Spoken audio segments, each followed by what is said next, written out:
kakšno je vzdušje tam, to ti pa lahko odgovorim strani verov, zelo verodostojnih verov, ki so vsak dan na tistih hodnikih in ki mi sporočajo in poročajo šokantne stvari, nevzdržne.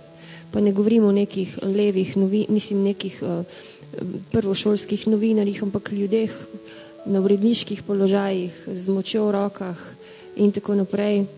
Če si predstavljate, da je, mislim, odkar sem recimo marca bila angažirana v redakcijo MMC RTV Slovenija, ko je VD urednika postal Igor Perkovič, so se začele dogajati takšne stvari, da si jih pri svojih letih in po vseh svojih letih novinarstva težko predstavljam, da se zgodijo v neki državni hiši.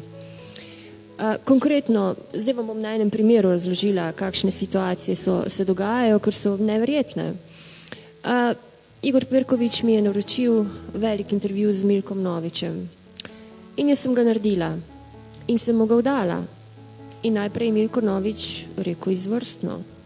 In ko ga je prebral Igor Perkovič, je rekel podobno, sem še malo boljši, mislim, sem še nadgradil je s kakim superlativom svojo uredniško oceno in ga je takoj poslal v objavo.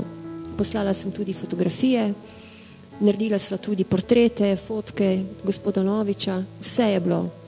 Ampak uvod je bil pa tak, kakršen po njihovih mnenjih, torej po mnenju aktiva, Milenko, kako se piše ta naša kolegica, Milinković, to so one asice, ki midva težko bi konkurirala takim damam, ampak to je pa tisto, ko pa oni rečejo, da ne dosega novinarskih standardov. Namreč kaj tam ne dosega novinarskih standardov, ko se lotiš nedotakljivih, ko se lotiš tistih, ki so pobijali izvensodno in ko se lotiš tistih, ki so danes sodniki in imajo udbovske šifre in so bili tajni agenti udbe.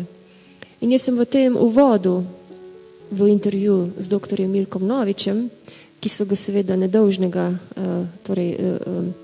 obsodili na 25 let zapora, ga imeli 3 leta v priporu, mislim, ta človek je preživel pekel. Skratka, v tistem uvodu sem med drugim napisala udbovsko številko enega od višjih sodnikov, ki je bil vpleten v to sojenje, gospodu Noviču. Zagnal se je vik in krik na vseh mogočih hodnikih, straniščih, kleteh RTV Slovenija. Vede odgovornega urednika je dal 6 depeš, da je treba objaviti takoj ta intervju, ki je, ko tisto prebereš, ni ovir, ker doktor Novič govori z imeni sodnikov, kaj so počeli, stresete na nek način, ko bereš.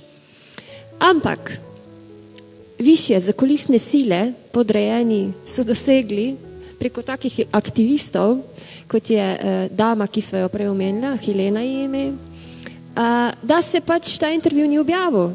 Še zdaj čaka, da se zberejo prave človeške moči in še kakšne, da se končno objavi, ker pač je bila uredniška zahteva takšna.